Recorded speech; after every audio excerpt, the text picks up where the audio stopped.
Hey guys, so I was making this video here on the personal channel, and right now I just want to go over what was going on in my head here about the military. And for any of you trying to join the National Guard, specifically the Air National Guard, what to keep in mind when you're doing it, and why you should or why you shouldn't continue on the path. And so I'm just going to dive right in there. We're just going to yeet our way into the next part of this conversation, which is the first thing. If you're going to be joining the Air National Guard, just remember that it's going to take a minute. And by a minute, I mean a minute. I mean, like, it's really going to take a long time for you to actually start and get going. Because first, you need to actually contact a recruiter. And then secondly, you need to make sure you pick out a job and that you actually qualify for that job. And this is all assuming that you pass like the initial processing exams at your local MEP station, and that you also qualify for the jobs that you desire, or that you at least have a list that you desire for, that you got the correct ASVAB scores that you wanted, and that you're also a morally upstanding person, or at least have some sort of waiver for not being morally upstanding at some point, right? And so you got to make sure you have all of that down pat. And then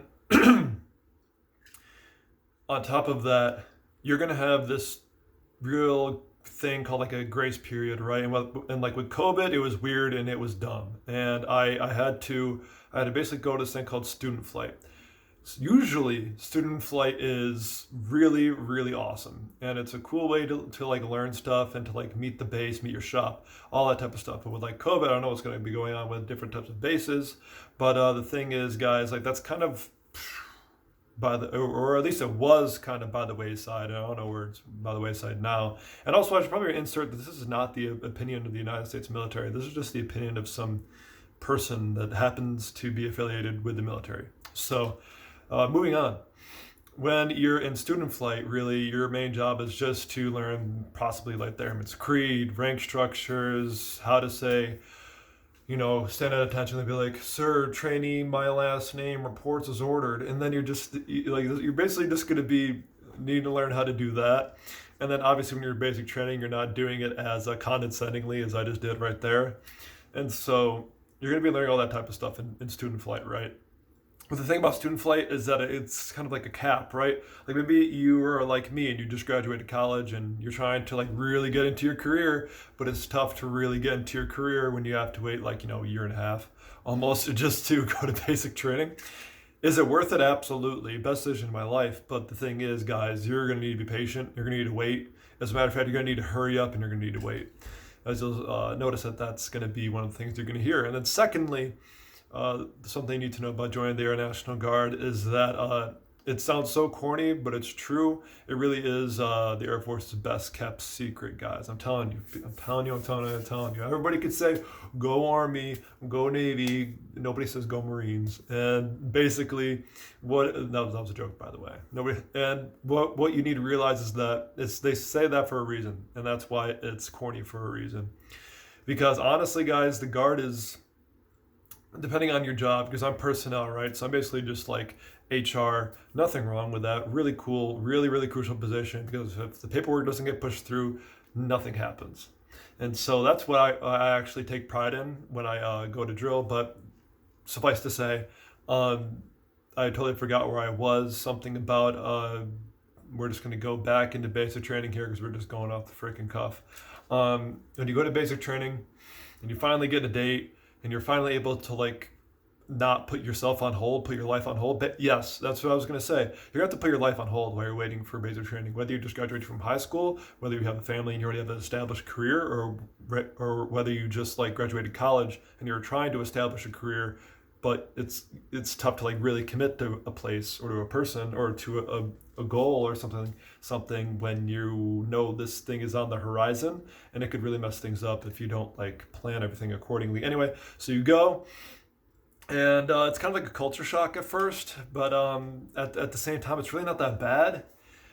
Maybe it's just because I'm pretty emotionally mature, but at the same time, kind of not in some kind of ways. And I guess when you first get to basic training, you're like, oh my God, it's everything like the YouTube movie said. And it's It's absolutely nothing like all the YouTube movies said. Get my guy, I promise. Like all you're doing is like I remember pooping my pants the first week, and then after changing my underwear for like every hour on the hour after a week, we're golden. We're good. Like really, all you're doing is just a lot of drilling. You're doing a lot of stuff that just has to do with attention to detail. I'm not gonna get into it here because probably not supposed to say it. And you're just gonna need to learn how to work with other people.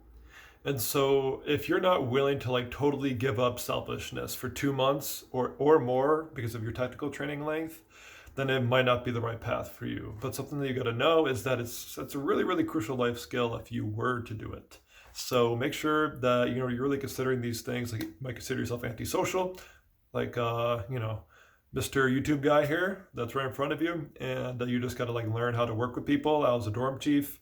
Highly recommend not being a dorm chief, but because I was 6'6" and I was relatively strong, they were like, "Hey, you dorm chief." And the thing is like, wasn't really trying to be a dorm chief at all. I was just trying to kind of lay low. And then, long story short, I got mutinied because I was like a third MTI. Not gonna lie to you guys, like I'm kind of a dick. So I just because when people like don't listen to me, I just got like really flared up and I got passionate because I was like really wanted to do this for a really long time, and then I just had to watch over people, and it was just super uncomfortable for me. It was getting out of my comfort zone. I'm glad that I did it because it made me more comfortable around people and in groups, and it helped me emotionally mature quite a bit very fast.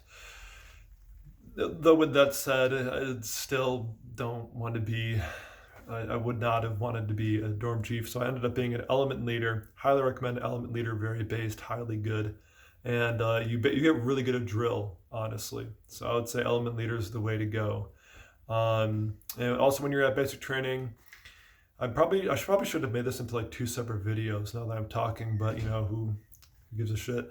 So essentially, basic training's gone. Congratulations, Airman, you get your coin. And then you go to technical school, but wait, you might not be able to go to technical school right away because with the guard, you might have like you go to your school and then you might have another waiting period where it kind of messes up like the timing in your life, and then you got to go again.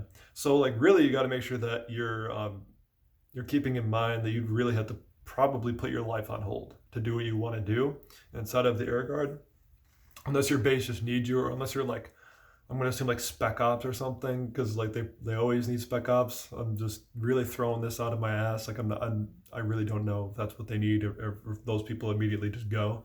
So just be sure that you're ready to wait a lot, and that you're ready to really not be selfish anymore. And you got to be ready to commit, because like minimum for non-prior enlisted is like 6 years, and so you got to be willing to be like, all right, so they got me by the pants here. I got to make sure that I stay with this, and I got to be the best possible airman that I can. And that brings me to my next point. Like, make sure you want to try too. Like, don't get jaded, because it's definitely easy to get jaded, especially in the Air Force. So what you want to do is make sure that you're being as helpful as possible to everybody around you. You're always offering to help around the shop, because it's really easy to just like do the bare minimum, and just like skate on by. And like nobody really is gonna say anything to you, but at the end of the day, I don't know, it just seems kind of scummy. So like, actually try. What's another thing that you should know about joining the Air National Guard that I was thinking about right now? I'm just gonna go unload a truck at Lowe's here in like 10 minutes. I already put in my 2 weeks, If you need to work at Lowe's, great, just for like getting a little bit of money in the back, like where, like, 'cause I'm doing receiving, I'm unloading trucks. I highly recommend it for like a month. After that, it's just like God. So like make sure you got something on a retainer before you actually do that type of thing. But anyway, yeah, with the guard, just make sure that you're doing the best that you possibly can, not only for your country and for your state, but also for the people around you, because it could be annoying when you don't like carry your weight. So that's really all I'm going to say for this one. So I don't want this to run too long, and I should probably should have made this into two separate videos.